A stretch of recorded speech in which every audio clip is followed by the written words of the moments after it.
చదువుకుందాం అండి. 47వ కీర్తన ఉత్తర ప్రత్యుత్తరాలుగా చదువుకుందాం. సర్వజనులారా చప్పట్లు కొట్టుడి, జయధ్వనులతో దేవుని గూర్చి ఆర్భాటము చేయుడి.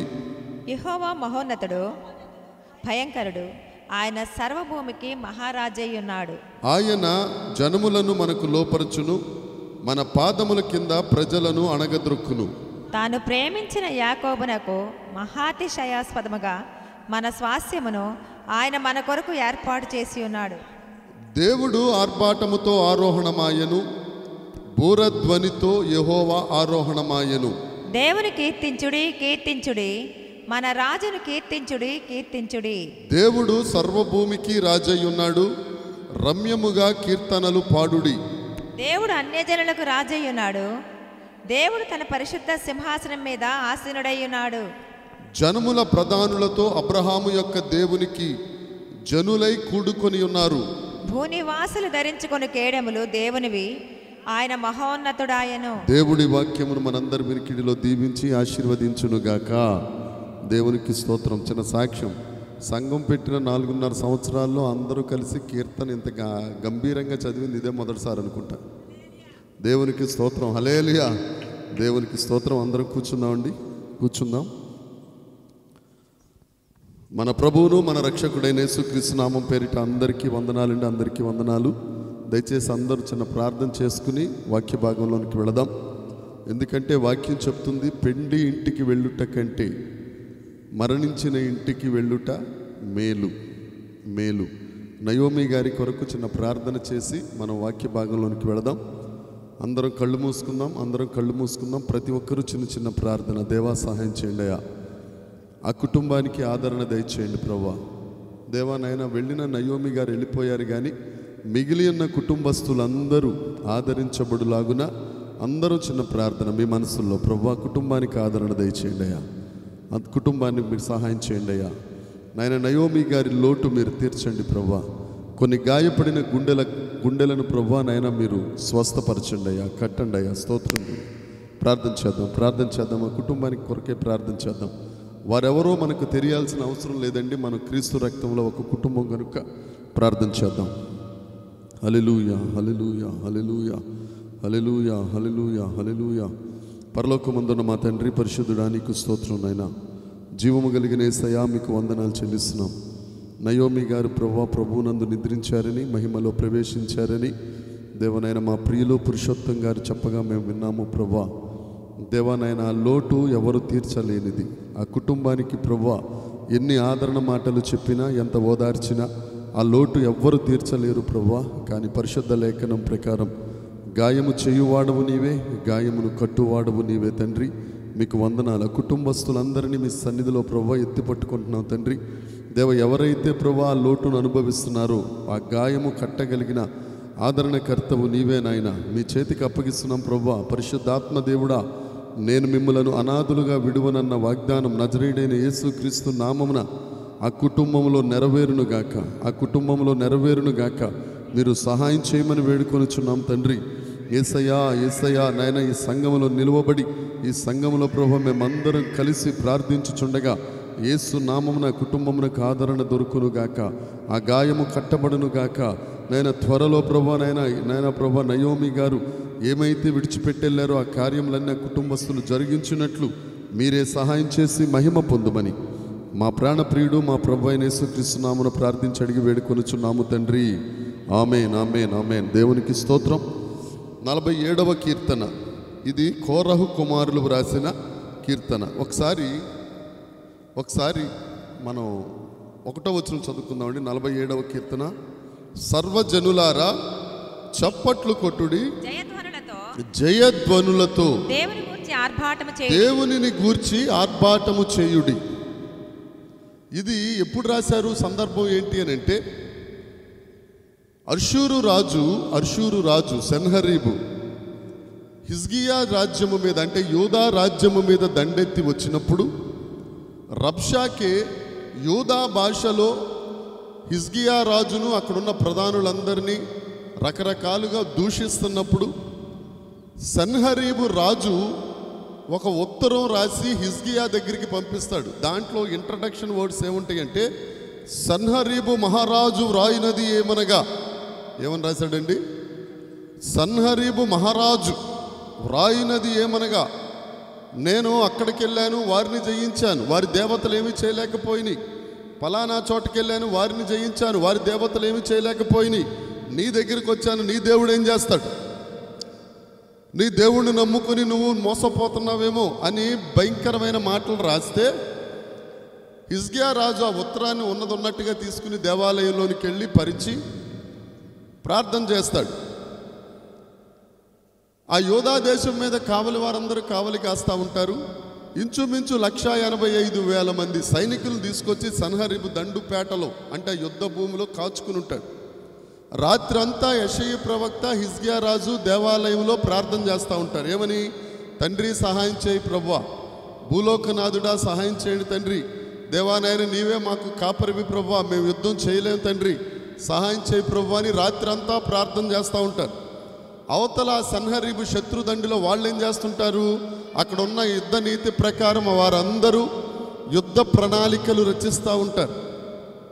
రేపొద్దున కల్లా ఈ యోధా దేశం అంతా మనం చేజిక్కించుకోవాలి, వారి ఆడవాళ్ళని చెరిపేయాలి, అక్కడున్న జ్ఞానులు ఎత్తుకెళ్ళిపోవాలి, అక్కడున్న వీరులందరినీ చంపేయాలి, హిజ్కియా రాజు కళ్ళు పీకేయాలి, రకరకాల ప్లాన్స్ అన్నీ చేస్తూ ఉంటారు. వీళ్ళేం చేస్తుంటారు? ఇక్కడ ప్రార్థన చేస్తూ ఉంటారు. ప్రార్థన అడుగులో మహా అయితే ఒక ద్వారబంధానికి లోపలికి బయటకు ఎంత తేడా ఉందో అంతే తేడా. శత్రువు ఎదురుగుండా ఉన్నాడు, బళ్ళెం పట్టుకుని ఉన్నాడు. తెల్లవారితే ఆ బళ్ళెంతో చంపేస్తారు, అంతే, అయిపోయినట్టే. ఎందుకంటే వాళ్ళ సైన్య బలము ముందు యోధావారి సైన్య బలము ఏమాత్రమూ కాదు. ఇప్పుడు నేను నిలబడ్డాను, నా ముందు తిమోతి నిలబడ్డాడంటే తిమోతి ఏమాత్రం? కాంగో అయితే శతక కొట్టేస్తాడు, కానీ మిగిలిన శతక కొట్టు నేను కొట్టేస్తాను. ఏమంటే ఆయనలా కాంగో కొట్టకపోవచ్చు, కానీ మిగతా దెబ్బలు నేను కొట్టేస్తాను కదా. అలా ఉంది పరిస్థితి. అయితే తిమోతి గారు ఏం చేస్తున్నాడు? ఆలయంలోకి వెళ్ళి ప్రార్థన చేస్తున్నాడు. నేనేం చేస్తున్నాను?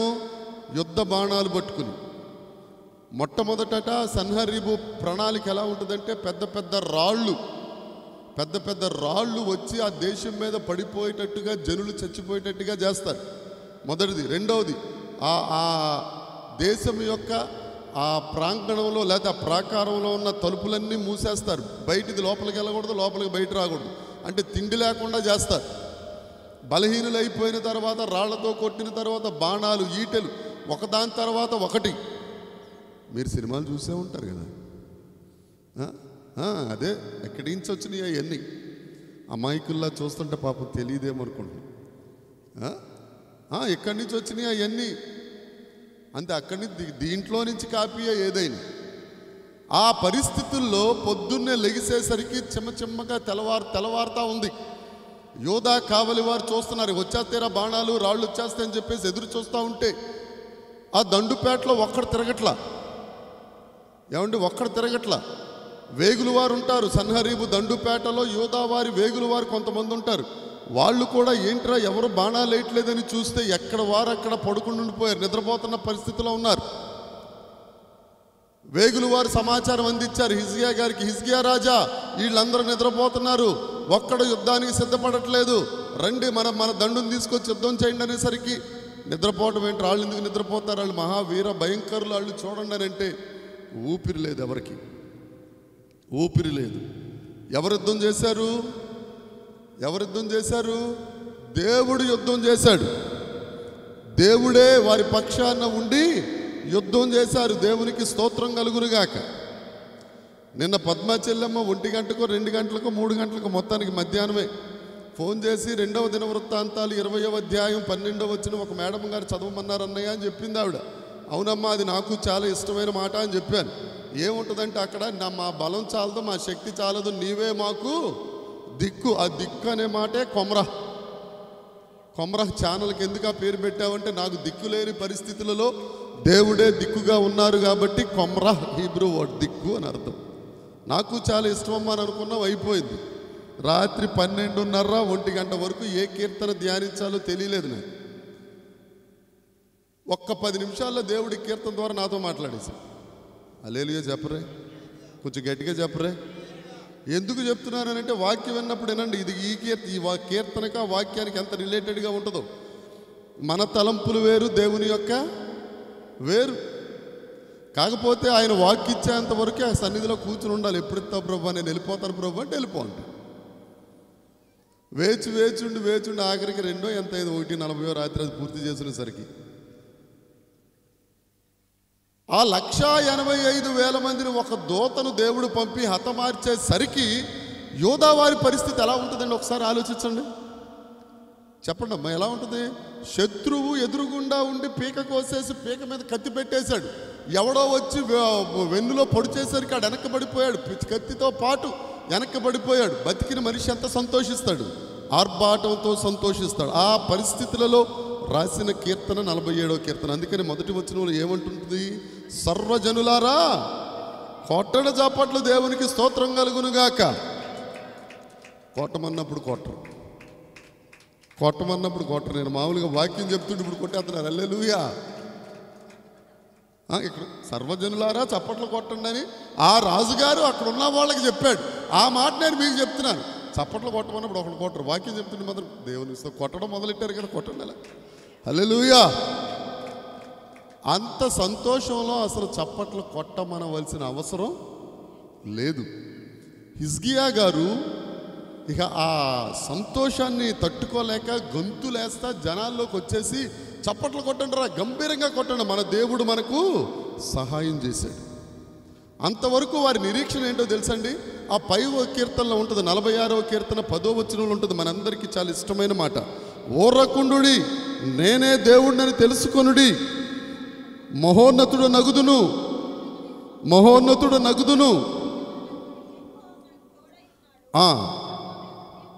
ఈ మాటలే వారు యెరూషలేము దేవాలయానికి వెళ్ళి హిజ్కియా, యెషయా ప్రార్థన చేయటం మొదలుపెట్టారు. మొదటి మాట ఏంటి? ఓరకుండుడి, నేనే దేవుణ్ణని. హిజ్కియా, యెషయాకు దేవుడంటే ఏంటో తెలుసు కాబట్టి. యెషయా ఏమన్నా మామూలు ప్రవక్త? కళ్ళు మూసుకుంటే పరలోక దర్శనాన్ని చూచినవాడు. దేవునికి స్తోత్రం. పరలోకానికి వెళ్ళొచ్చి సజీవంగా ఉన్న వారిలో ఒకడు. ఎవరు? హిజ్కియా. యెషయా గారు పరిశుద్ధుడు అని ప్రతిగానాలు చేస్తున్న సెరూపులను చూశాడు, బలిపీఠాన్ని చూశాడు, సింహాసనాసీనుని చూశాడు. నేను అపవిత్రుడిని అంటే అపవిత్రుడిగా చేయబడ్డాడు. ఆ మనిషి కలిసి హిజ్కియాతో ప్రార్థన చేస్తూ, హిజ్కియా నువ్వు ఓరకుండా దేవుడు చూసుకుంటాడు. సైన్యములకు అధిపతి అయిన యెహోవా మనకు, యాకోబు దేవుడు మనకు, ఆ దేవుడే మనతో మాట్లాడుతున్నాడు. మీకేమన్నా కష్టాలు ఉన్నాయా, ఇబ్బందులు ఉన్నాయా, బాధలు ఉన్నాయా, ఆర్థిక పరిస్థితులు ఉన్నాయా?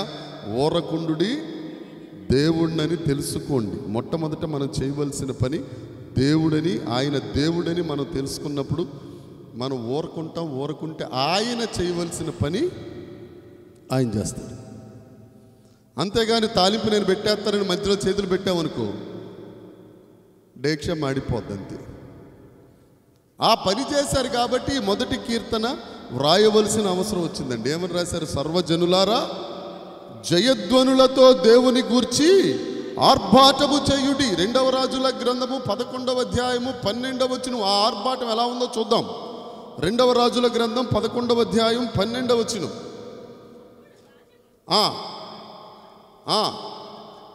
పోయి కిరీటం పెట్టి తరువాత దేవునికి స్తోత్రం. ఈ చప్పట్లు ఎలా ఉన్నాయి తెలుసండి?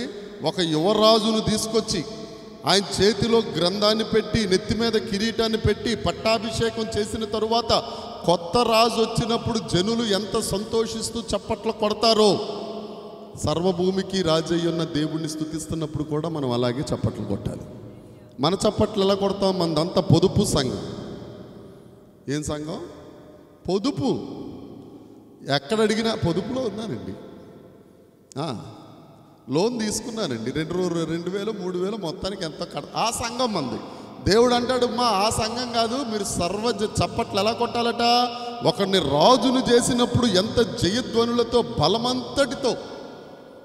నేను చెప్పేది ఏంటంటే, జోసఫ్ గారు మొన్న శుక్రవారం కూడా ఆయన గురించి మనం మాట్లాడుకున్నాం. అలా కొట్టాలి. పూర్ణ హృదయంతో, పూర్ణ బలముతో చెప్పాలి. పూర్ణ శక్తితో మనకంతా శక్తి దాచుకోవాలి. ఎందుకని? సాతాను దోచుకుంటాడని మన ఆశ. దేవుడికి సమర్పించం. మనం ఎవరికి సమర్పించేస్తుంటాం? పర్లేదు చెప్పండి. ఆయనకి సమర్పించేస్తాం. ఆ తర్వాత వాడు మనల్ని తీసుకెళ్ళి అంకితం చేసేస్తాడు. దేనికి? పాతాళానికి. మన శక్తి ఏదైతే ఉందో ఆ శక్తి చప్పట్లు కొట్టి, వైద్య శాస్త్రం ప్రకారం కూడా గట్టిగా చప్పట్లు కొడితే కొన్ని రోగాలు తగ్గిపోతాయి. ఏమండి? 10 మంది కుష్టు రోగులు స్వస్థపరచబడ్డారు. ఎందరు వచ్చారు? ఒకరి వెనక్కి సింగిల్ ఇడ్లీలాగా ఒకడే వచ్చాడు. మిగతా 9 మంది ఏమైపోయారు? డైరెక్టర్గా గుడికి వెళ్ళిపోయారు. ఎక్కడికి వెళ్ళారండి? ఎందుకు? యేసుప్రభు చెప్పాడు కదా, మీరు వెళ్ళి మీ యాజకునికి కనుపరుచుకోండి. దేవుడు చెప్పిన మాట చెప్పినట్టుగా వెళ్ళిపోయాడు. ఒకడు మాత్రం తిరిగి వచ్చేసాడు. వాడు సమరయుడు. వచ్చి గట్టిగా అరుస్తున్నాడంట, తండ్రి యేసుబాబు, నేను స్వస్థత పొందిపోయాను, నాకు బాగా అయిపోయింది బాబు, నువ్వు దేవుడు బాబు. అలాగే కదా అరుస్తారు. అలా అరుస్తున్నాడట. అప్పుడు యేసుప్రభు ఏమడిగారు? మిగతా 9 మంది ఏరి ఎక్కడ దేవాలయానికి? ఎందుకే దేవాలయానికి? నన్ను స్తుతించకుండా దేవాలయానికి వెళ్ళి ఏం చేస్తారు? అందుకే పదే చెప్తారు. ఏమైనా కానీ శుక్రవారం కూడా మనం మాట్లాడుకున్నాం. 109వ కీర్తన ధ్యానిస్తూ, దేవునికి స్తోత్రం, 108వ కీర్తన ధ్యానిస్తూ, కష్టమైన, నష్టమైన, నిష్ఠూరమైన, ఉపద్రవమైన, వ్యాధి అయినా, బాధ అయినా, మరణమైన, మరి ఏదైనా యేసు క్రీస్తునందు మేము విజయోత్సాహముతో ఊరేగించుచున్న దేవునికి స్తోత్రము కలుగునుగాక. హల్లెలూయా, హల్లెలూయా. నీకు తినడానికి లేకపోయినా, శ్రమ వచ్చేసినా దేవునికి స్తోత్రం. ఇప్పుడు నయోమి గారు చనిపోయారు, ఏమంటారు? మహిమలో ప్రవేశించారంటారు. అదే ఇంకో అప్పలమ్మ చచ్చిపోయిందనుకో, ఉత్తర క్రియలు అని అంటారు.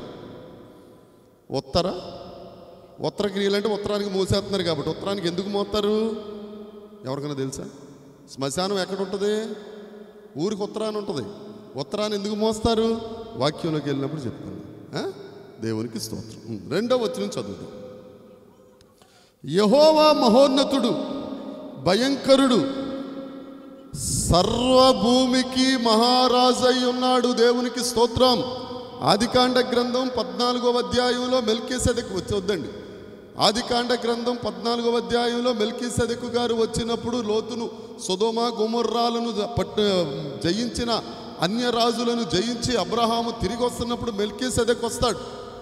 ఆయన సర్వోన్నతుని యాజకుడు. చూస్తారా? చూడండి, ఆదికాండ గ్రంథం 14:19 ఒకసారి చదివండి తొందరగా. ఆశీర్వదించి ఆకాశమునకు భూమికి సృష్టికర్త, అది సర్వోన్నతుడైన దేవుడు మన దేవుడు. హల్లెలూయా. ఆయనకు మనం చప్పట్లు కొట్టాలి, ఆయన్ని మనం స్తుతించాలి. దేవునికి స్తోత్రం. 3వ వచనం చదువుదామండి. దేవునికి మహిమ కలుగునుగాక, దేవునికి మహిమ కలుగునుగాక. ఆమేన్. రిఫరెన్స్ చెప్పగానే చెప్పేస్తాడు ఒక ఆయన. ఈ రిఫరెన్స్ రోమాపత్రిక 16వ అధ్యాయము ఏమండి 20. మీకు అట్ట తెలిసింది ఏంటంట? ఏముంటుంది అక్కడ? సమాధానకర్తయగు దేవుడు సాతానును మన పాదముల కింద శీఘ్రముగా. ఇక్కడున్న మాట ఏంటి? ఆయన జనములను మనకు. ఎందుకని? మనకేమైనా 2 కొమ్ములు ఉన్నాయా? ఎందుకు లోపరుస్తాడు జనాల్ని? మనకు దేవుడున్నాడు. దేవునికి స్తోత్రం. అవతల వాళ్ళకి ఎన్ని కొమ్ములున్నా, ఎన్ని కత్తులున్నా, ఎన్ని కటార్లున్నా, ఎన్ని చేతులున్నా, కొంతమందికి ఇటేపు 6 చేతులు, ఇటేపు 6 చేతులు ఉంటాయి. మీరు చూసే ఉంటారు. ఒక్కొక్క చేతిలో ఒక్కొక్క ఆయుధం, దాంట్లో పాము కూడా ఉంటుంది. అంటే ఎన్ని అయిపోతే పాముతో కాటేసేస్తారనమాట. మనకు ఏం అక్కర్లేదు. మనకెవరున్నారు? సర్వభూమికి రారాజైన సర్వోన్నతుడైన యేసుక్రీస్తు మనకు తోడుండగా. హల్లెలూయా, హల్లెలూయా. నా పాడుకున్నా కదా, నా బలమా, నా కోట, ఆరాధనా నీకే, నా దుర్గమా, ఆశ్రయమా, ఆరాధనా నీకే, నా బలమా, నా కోట, ఆరాధనా నీకే.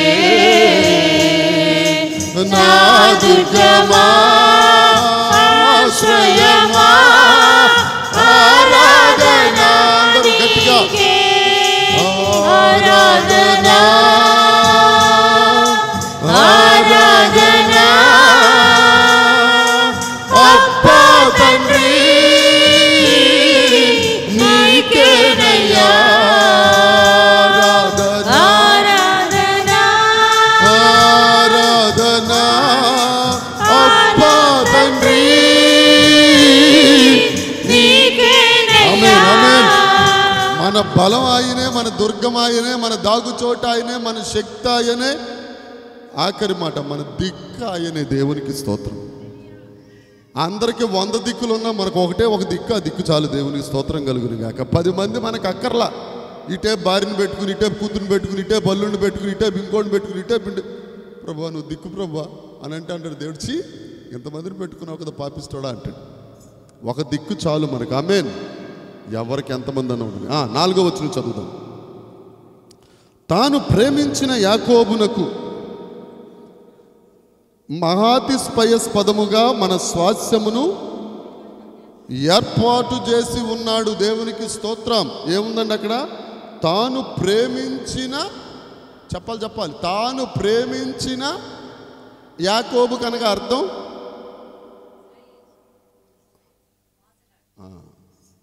తాను ప్రేమించిన మోసగానికి, అంతే కదా? ఒకసారి చదవండి, అలా చదవండి. తిమోతి గారు చదువుతారు. ఎటు ఆలోచిస్తున్నావు నాయన? తాను ప్రేమించిన మోసగానికి మహాతిస్పయస్పదముగా మన స్వాస్యమును ఆయన మన కొరకు ఏర్పాటు చేసి ఉన్నాడు. మన మోసగాళ్ళమా కాదు? ఒప్పుకోండి, మోసగాళ్ళమా కదా? బ్రహ్మాండమైన యాకోబుకి తండ్రులు లాంటి వాళ్ళం మనం. యాకోబు కొద్ది వాళ్ళనే మోసం, మనం అందరినీ మోసం చేస్తాం. మనకంట ఆయన స్వాస్యం ఇస్తాడు. దేవునికి స్తోత్రం. చప్పట్లు కొట్టు. అది కదా ప్రేమ. యాకోబుకు దేవుడు ఆశీర్వాదాన్ని ఇచ్చాడు, మనకు ప్రాణం ఇచ్చాడు. దేవునికి స్తోత్రం. అంతకంటే కావాల్సిందే ఉంది. ఇప్పుడు చదువుకుందాం 2వ దినవృత్తాంతాల గ్రంథం 20వ అధ్యాయము 12వ వచనం చదువుదామండి. తొందరగా. అరే మా దేవా, నీవు వారికి తీర్పు తీర్చవా? మాకు శక్తి సరిపోదయా? మాకు తోచదయా? నీవే మా దిక్కు అంటే ఏం చెప్తున్నారు వీళ్ళు? పై కీర్తనలో 46వ కీర్తనలో 10వ వచనం 11వ వచనం చెప్తున్నారు. ప్రభువా, మేము ఊరక నిలబడి చూడటం తప్ప ఏమీ చేయలేం. మాకు శక్తి సరిపోదు, మాకు తోచట్లేదు. నువ్వే దిక్కు ప్రభువా, దేవా సహాయం చెయ్యయ్యా అని ప్రార్థన చేస్తూ ఉంటే దేవుడు ఏం చేస్తాడట? 4వ వచనం ప్రకారం తాను ప్రేమించిన మోసగాడైన యాకోబుకు తన స్వాస్యమును మహిమాస్పదముగా ఆయన అనుగ్రహించేస్తాడంతే. దేవునికి స్తోత్రం.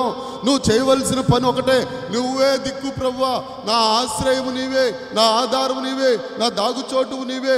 దేవా, నిన్ను బట్టి నేను ధైర్యం తెచ్చుకుంటున్నాను, నేను భయపడను ప్రభువా. ఎవరున్నా లేకపోయినా నువ్వు ఉంటే అందరూ ఉన్నట్టే ప్రభువా అని నువ్వు ఎప్పుడైతే దేవుడి దగ్గర ప్రమాణం చేస్తావో, యేసు నామమున 47వ కీర్తన 4వ వచనం నీదే. దేవునికి స్తోత్రం. నువ్వు పాపివే, నీవు అపరాధముల చేత చచ్చిన వాడవే, నీ కొరకు ప్రాణం పెట్టిన దేవుడు, ప్రాణాన్నే ఇచ్చినవాడు తన మహిమాస్పదమును నీకు స్వాస్యముగా, చెప్పాలి, స్వాస్యముగా ఏర్పాటు చేస్తాడు, అనుగ్రహించేస్తాడు. నువ్వు ఏర్పాటు చేశాడంటే ఏంటి పరిస్థితి? రాజకుమారి చెల్లమ్మ గారి దగ్గరికి వెళ్ళి, పలానా హాస్టల్లో మాకు సీటు కావాలంటే, అనయ్య నేను మాట్లాడాను, మీరు వెళ్ళి ఆ సీటు మీ కొరకే ఏర్పాటు చేయబడింది, మీరు వెళ్ళి దాన్ని ఏం చేసుకోవాలా? అంతే. దేవుడు మనకు ఆశీర్వాదమును అభివృద్ధిని ఏర్పాటు చేశాడా లేదా? చెప్పరే, చెప్పితే వస్తుంది. చేశాడు అని అంటే కొద్దిగా ఉంటుంది. చేశాడు. ఇప్పుడు చెప్పండి, ఇంకా సౌండ్ పెంచగలరా? అది మా చెల్లి చేశాడు. అది దేవునికి స్తోత్రం. ఆశీర్వాదం నీదే. 1 కోటి రూపాయలు ఇక్కడ పడేశారు. మీరు ఎవరు తీసుకుంటారో తీసుకోండి అంటే, పృథ్వీ గారు తీసుకోండి, పర్లేదు, మీరు చదువుతున్నారు కదా, నేను చదవ, మీరు తీసుకోండి అని చూస్తారా? అక్కడ దాకా నేనేం చూస్తానా? మా గీకి పడిపోయినా అక్కడ దాని మీద నేను పడిపోయినదంతా నాదే. అప్పుడు ట్విన్నీ వచ్చి నీదే కదా అని లోపల నుంచి తెస్తాను, ఇది నాదే అని. చెప్పండి ఇప్పుడు, ఆశీర్వాదము అభివృద్ధి ఎవరిది? హల్లెలూయా, దేవునికి స్తోత్రం. నీవు ఆ ఆశీర్వాదాన్ని ఆక్రమించుకుంటున్నప్పుడు 5వ వచనం జరుగుతుంది. చూడండి ఏంటో అది. ఆరోహణమాయను, బోరధ్వనితో ఆయన ఆరోహణమాయను అని అంటే బైబిల్లో అవరోహణమాయను. లోకాలకు వెళ్ళాను. ఎఫెసీ పత్రిక 4:8. నేను మధ్యాహ్నం ఇది రాసుకున్నాను. ఎఫెసీ కావాలంటే నా బుక్ ఉంటుంది చూసుకోండి. 4:8 రాసుకున్నాను. రాత్రి చదువుతూ ఉంటే ఇదే కదా నేను మధ్యాహ్నం రాసుకున్నాను. ప్రభువా నువ్వు మామూలోడు కాదని ఆవిడ గారు ఎదురుగుండా ప్రార్థన చేసుకుంటే చెప్పాను, దేవుడు మామూలోడు కాదు తల్లి చెప్పాను. లేదు మధ్యాహ్నం నేను ఏం రాసుకున్నానో కీర్తనలు అదే మాట్లాడుతున్నాడు. దేవుడు నాతో ఆరోహణమాయను అంటే అవరోహణమాయను. ఆయన అవరోహణమయ్యి ఆయన కిందకు వచ్చి ఏం చేస్తాడట? ఆదికాండము 11వ అధ్యాయం 5వ వచనం చూద్దాం. ఆయన ఆరోహణమయ్యి అవరోహణం అవ్వడానికి ఆయన మీద ఏమీ లేదు. ఎందుకు అవరోహణం అవ్వలేదు? అమ్మమ్మ ఒక మాటనండి, మనమంటే పైకి వెళ్ళాలంటే బోళ్ళంత ప్లేస్ ఉంది. అన్నిటికంటే అత్యున్నతుడు ఆయనే. ఇక పైన ఉంటాడు. ఇక పైన ఏముండదు, ఇక ఆయనే పైన ఉంటాడు. కాబట్టి ఆయన దృష్టిలో ఆరోహణం అంటే అవరోహణం అవటం. 11వ అధ్యాయం 5వ వచనం. యెహోవా నరుల కుమారులు కట్టిన పట్టణమును దిగొచ్చాడట. అంటే ఆరోహణం అయ్యాడు, అవరోహణం అయ్యాడు, కిందకు వచ్చాడు. ఒక్కటే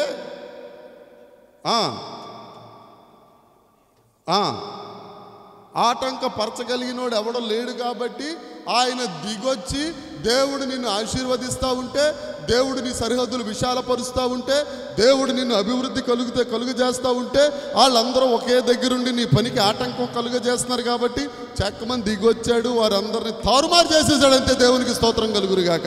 అంటే నీ అభివృద్ధికి ముందు ఎవడు? హల్లెలూయా, హల్లెలూయా. మనమేమనుకుంటామంటే ఎవడిస్తాడండి, పెనాయిల్ ఫ్యాక్టరీ పెట్టని ఎవడు కొంటాడండి? నువ్వు ఊరకుండా నిలబడి చూస్తుండే అంతే. దానంక పెనాయిల్ ఫ్యాక్టరీ, కీర్తన పెనాయిల్ చూస్తుండు. వస్తారు దేవునికి స్తోత్రం. ఎవడన్నా అడ్డుగా ఉంటే దేవుడు కలుగ చేసుకుని తారుమారు చేస్తాడు. ఆమేన్ అనరే గట్టిగా మందా. తరువాత చాలు. ఆదికాండము 18వ అధ్యాయం. దేవుడు దిగొచ్చిన సందర్భాలు 2 చూసుకుని ముందుకెళ్ళిపోదాం. 18వ అధ్యాయం 21వ వచనం. దేవుడు అంటున్నాడు ఏమని? నేను దిగిపోవడం అంటే ఏంటి? కిందకి రావడం, అవరోహణం అవడం. నేను దిగిపోయి దేవునికి స్తోత్రం. నువ్వు మొరపెడతా ఉంటావు, దేవా నాయన పలానా శత్రువులు నన్ను ఇబ్బంది పెడుతున్నారయ్యా, అప్పులోళ్ళు ఇబ్బంది పెడుతున్నాడయ్యా, పలానా రాక్షసుడు ఇబ్బంది పెడుతున్నాడయ్యా అని నువ్వు ప్రార్థన చేస్తూ ఉంటే, నీ ప్రార్థన ఆలకించిన దేవుడు సింహాసనం మీద కూర్చుని పరిశుద్ధుడు పరిశుద్ధుడు పరిశుద్ధుడు అని పొగిడించుకోడు. ఏం చేస్తాడట? నీ కోసం దిగొచ్చేస్తాడంతే. కొట్టు, చప్పట్లు కొట్టు. నువ్వెంత, నీ బతుకెంత, మన పరిస్థితి ఎంత? హల్లెలూయా. అదండి, అందుకు చప్పట్లు కొట్టాలి మనం. ఏంటట? దేవుడు ఆర్భాటముతో ఆయన ఒక్కడే దిగొచ్చేస్తా ఉంటే సింగిల్ ఇడ్లీ లాగా ఒక్కడే వస్తాడా? గాబ్రియల్ గారు ఉంటాడు, మిఖాయేల్ గారు ఉంటారు, రఫాయేల్ గారు ఉంటారు. కోట్ల సైన్యాలు ఆయనకు ముందు వెనకాల దిగొచ్చేస్తుంటాడు. దారి తొలగండి, మహారాజు వస్తున్నాడు, దారి తొలగండి అని వచ్చేస్తాడంతే అక్కడికి. ఆ దూతలను చూసేసరికి నీ శత్రువులకి యేసు రక్తం చెయ్యదు. హల్లెలూయా, ఆమేన్. అది సంగతి. కాబట్టి మనం చప్పట్లు కొడదామా? దేవుడిని స్తుతిద్దామా వద్దా? చెప్పండి. కొట్టండి, మరి కొడితే కొట్టండి. దేవుని స్తోత్రం కలుగును. ఇక మనందరికీ తెలుసు, హిజ్కియా గారి దండిలో ఒక దూత వస్తే ఏమైంది? 185,000 మంది యేసు రక్తం చేయబోయారు. కాబట్టి 6వ వచనం, దేవుణ్ణి కీర్తించుడి, కీర్తించుడి. ఆయన ఆరోహణం అవడం అని అంటే దిగిరాటం, నాశనం చేయటం.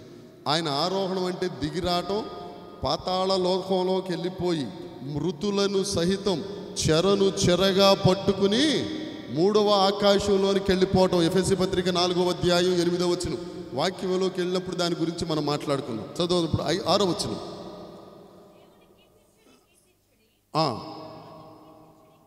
ఏడవ వచనం. రమ్యముగా కీర్తనలు పాడుడి, సర్వభూమికి రాజైన దేవుడు ఏమిచ్చాడో తెలుసండి? 3 మాటలు చెప్పి ముందుకెళ్ళిపోతాను. సర్వభూమికి ఆయన రాజు ఎందుకు అని అంటే, ఆయన ద్వారానే పరిశుద్ధ గ్రంథం వచ్చింది. ఆమేన్. ఆయన ద్వారానే యేసుక్రీస్తు భూమి మీదకి వచ్చారు. ఆమేన్. ఆయన ద్వారానే రక్షణ వచ్చింది. 3 ముఖ్యమైనవి.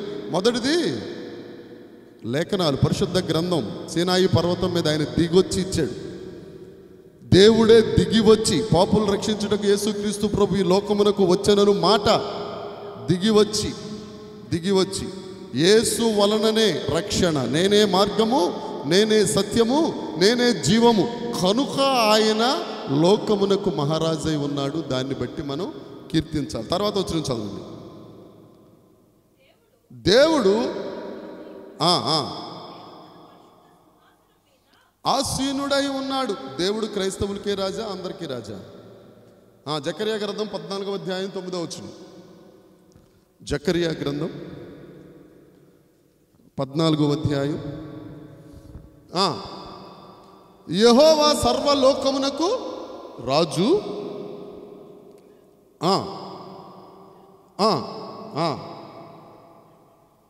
స్తోత్రం.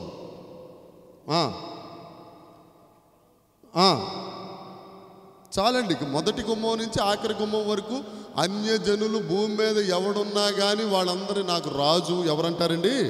యేసుక్రీస్తు ప్రభువే. దేవునికి స్తోత్రం కలుగును గాక.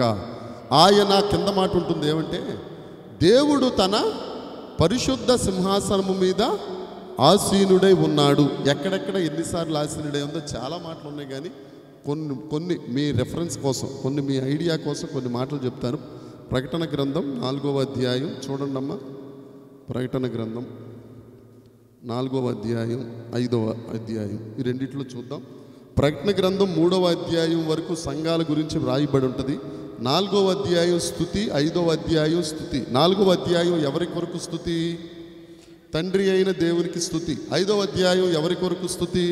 యేసయ్య కొరకు స్తుతి. 2వ వచనం చదువుదాం. 4:2.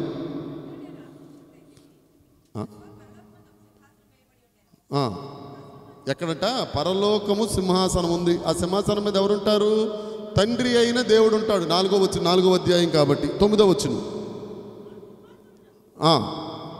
ఆ సింహాసనం ముందు ఆసీనుడై ఉంటాడు. ఎవరు ఇక్కడ సింహాసనం మీద ఆసీనుడైంది? తండ్రి. ఎందుకని? 4వ అధ్యాయం అంతా తండ్రిని గురించి కనుక. 10వ వచనం. ఎవరు సింహాసనం ముందు ఆసీనుడై ఉంటే 24 మంది పెద్దలు సాష్టాంగపడ్డారు తండ్రికి. 5వ అధ్యాయం ఇది ఎవరి కొరకు? యేసుక్రీస్తు ప్రభు కొరకు. మొదటి వచనం.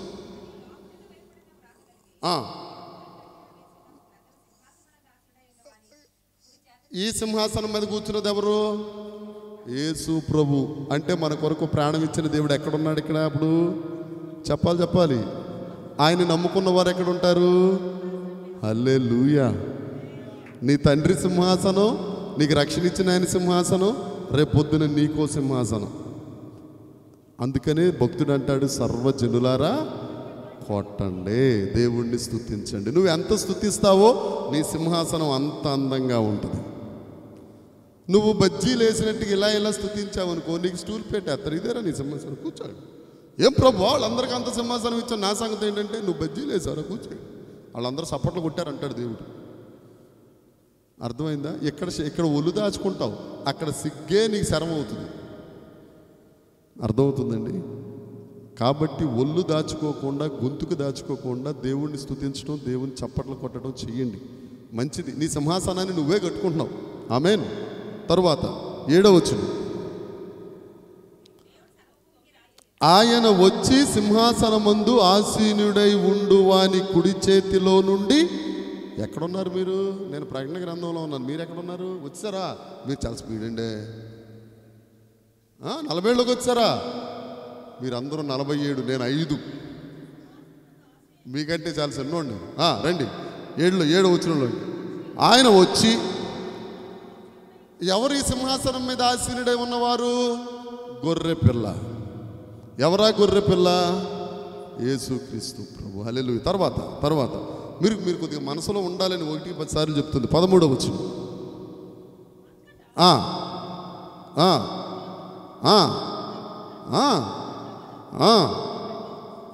అనగా దేవునికి స్తోత్రం, కొట్టు చప్పట్లు. సింహాసనాసీనుడైన ఉన్నవానికి గొర్రె పిల్లకు స్తోత్రము, ఘనత, మహిమ, ప్రభావము యుగ యుగములు కలుగును గాక అని చెప్పుట వింటిని. దేవునికి స్తోత్రం. భూమి కింద, భూమి మీద, పైన ఆకాశంలో ఉన్న అన్ని వచ్చి ఆ సింహాసనాసీనుడి దగ్గర అంటున్నాయట. మహిమ, ఘనత, ప్రభావము, స్తోత్రము, శక్తి, ఘనత నీకే. హల్లెలూయా. ఆయన మన దేవుడండి. భూమి కింద ఏంటి, భూమి మీద ఏంటి, పైన ఏంటి, ఎక్కడైనా ఆయనే సింహాసనాసీనుడు. భూమి కిందకి వెళ్ళాను, సింహాసనాసీనుడు ఎవరు? యేసయ్య. భూమి మీద యేసయ్య, భూమి పైన ఆకాశంలో యేసయ్య. నువ్వు ఎక్కడికి వెళ్ళినా ఆయనే సింహాసనాసీనుడు, ఆయన సజీవుడు, ఆయన నీ రాజు. ఆ రాజు నీ వాడైనప్పుడు, నీ భర్త అయినప్పుడు, నీ వరుడైనప్పుడు, నువ్వు వధువు అయినప్పుడు నీకింకా కొదువే ఉంది. అభివృద్ధి గురించి కూడా అడగాల్సిన అవసరమే. వచ్చేస్తున్నాడు రా, మా పద్మ వచ్చేస్తుంది. అరే చూసుకో, ఎక్కడ? భూమి కింద కూడా, భూమి మీద బాబు గాబ్రియేలు చూసుకో. పైకి వెళ్ళిపోయినా కానీ బాబు మిఖాయేలు చూసుకోమ్మా, వచ్చేస్తుంది పద్దాక. ఇచ్చా, అభివృద్ధి ఇచ్చా. హల్లెలూయా. బేకరీ ఫ్యాక్టరీకి నేను వెళ్ళిన తర్వాత అమ్మ బన్నిస్తావా అని అడుగుతానా? అసలు అడగం కదా. అరే అన్నీ వచ్చేస్తాడు, ఫస్ట్ అన్నీ వచ్చేస్తాడు. బాబు ఆ మంచి ఆ కేక్ మనం తయారు చేసాం కదా, శ్రేష్టమైన తీసుకొచ్చి అన్నయ్యకి అంటారా అనరా? ఆవిడే అంటే దేవుడు ఎందుకండి? కొట్టండి చప్పట్ల, దేవునికి స్తోత్రం కలుగురు గాక. హల్లెలూయా. పాపం మక్క అనుకుంటుంది, వాళ్ళంతా చప్పట్లే అనుకుంటాను. తర్వాత 8వ వచనం అయిపోయింది. జనముల ప్రధానులు దేవునికి స్తోత్రం. ఎందుకట? మనల్ని వాళ్ళకి సంపాదించిందంతా మనకి ఇచ్చేయడానికి. ప్రసంగి గ్రంథం 2వ అధ్యాయంలో చాలాసార్లు మనం చదువుకున్నాం. దైవ దృష్టికి ఇష్టడైన వానికి ఇచ్చుటకై ప్రయాసపడు పని దేవుడు ఎవరికి అప్పచెప్పాడట? అన్యజనులకు అప్పచెప్పాడు. నీకు ఇవ్వటం కోసం వాళ్ళు సంపాదిస్తుంటారు. అమ్మ బైబిల్ సత్యమే కదా? అవునా? సత్యమే కదా. మనకి ఇవ్వటం కోసం వాళ్ళకి ప్రయాసపడే పని దేవుడు పరిగెట్టుకుని సురేష్కి ఇవ్వాలరా మీరు అని వాళ్ళకి అప్పచెప్పాడు. వాళ్ళు సంపాదిస్తుంటారు, మనం ఊరక నిలబడి చూడాలి. ఆఖరి మాట, దేవునివి కేడెములు ఎవరి అంటే మనం ధరించుకునే కేడాలు. 89వ కీర్తన 18వ వచనం. కీర్తనల గ్రంథం 89:18. స్తోత్రం. మన కేడెం ఎవరి వశము అంటే, మన కేడెం అంటే ఏంటి? మన షీల్డ్. మన ముందు ఉండే ఆ ఇనుప, దాన్ని ఏమంటారు? షీల్డ్. అది మీకు అర్థమైంది కదా. ఎవరిది? దేవుడిది. అంటే దేవుడు మన ముందు ఉంటాడు, ఆయన వెనకాల మనం ఉంటాం. ఏ బాణం అన్నా వస్తే ముందు ఎవరికి తగలాలా? ఏమండి? దేవుడికి తగలాలి, తర్వాత మనం సేఫ్. ఆయన ఎందుకు తగులుతుంది? ఇప్పుడు ఆయన పాట పాడు, వదిన గారు పాట పాడాడు, ప్రాక్టీస్ అవ్వలేదండి. ఎదురుగుండా ఉన్నాడు ఏం చేస్తాడు? చెప్పండి పాప, నాకు ఆవిడ మంచిది, విశాల హృదయం, నన్ను ఏమీ అందు. వదిన గారు దేవుడిని స్తుతించడానికి పాట పాడు. నేను ప్రాక్టీస్ అవ్వలేదు సార్. పాటల పుస్తకం తెచ్చుకుందాం అనుకున్నాను, ఇంటి దగ్గర మర్చిపోయాను. ప్రాక్టీస్ అయ్యాను, పాటల పుస్తకం ఉంది, కళ్ళద్దాలు లేవు. అరే మంజు, నీ కళ్ళద్దాలు ప్రార్థన చేయండి. నేను చేయండి. కంకణం ఏం కట్టుకున్నారండి? కంకణం కట్టేసుకుందంట ప్రార్థన చేయలేదు. యేసు రక్తం చేయండి. పాపం రాత్రి చేశారండి, 30 గంట చేశారు, తల మీద ముసుగు లేకుండా.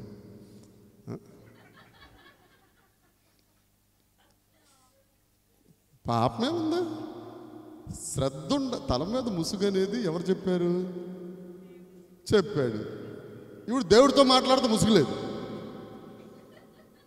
నేను పుసుక్కునేలా చూసేసరికి ముసుగులేదు. ఇదేంటి ఇది ముసుగు లేకుండా చేస్తుంది దేవుడు ప్రార్థనని?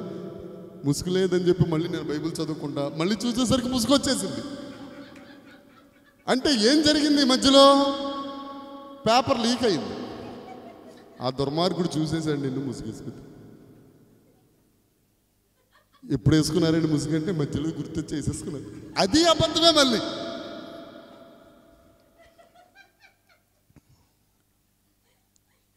ఎందుకు చెప్తున్నానంటే, మా కేయడం ఎవరిది? ప్రార్థన చేస్తున్నప్పుడు ఈ కేయడం ఎక్కడుంది? మన ఎదురుగుండానే కదా ఉంటుంది. ఆ ఎదురుగుండా ఉన్న తర్వాత ఆ ఎదురుగుండా నేనుంటే నాతో ఆ కేయడం కొంచెం పక్కతో గుర్తొచ్చింది సార్. వేసుకు కేయడం ఇటు వచ్చి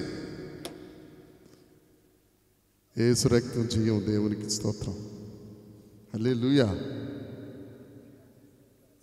గమనించకపోతే కాపర్ని ఎందుకు అవుతానమ్మా? నేను దొంగనైపోతాను. ఇప్పుడు ట్విన్నీ ఉంది, ఇన్నాళ్ళు దాంతో పాలు తాగేది, మొన్న నుంచి గ్లాస్తో తాగేస్తుంది. ఎవరు నేర్పించారా? ప్రార్థన కూడా ఎవరు నేర్పిస్తారా? ఆమె తర్వాత పాటలు ఎవరు ఆయన దగ్గరికి వెళ్ళిపోయిన తర్వాత నా శృతి పాడుతూ ఉంటే ఇక్కడ ఉన్న ఇవన్నీ ఊగిపోతూ ఉంటాయి. అంత భయంకరమైన శృతి నా దేవుడు వింటున్నాడు కదా. మనకు గుర్తున్నా గుర్తుండకపోయినా ఇందాక మధ్యలో అయ్యగారు నా కోట నా కొండ అని కలిపి పాడేశాడు.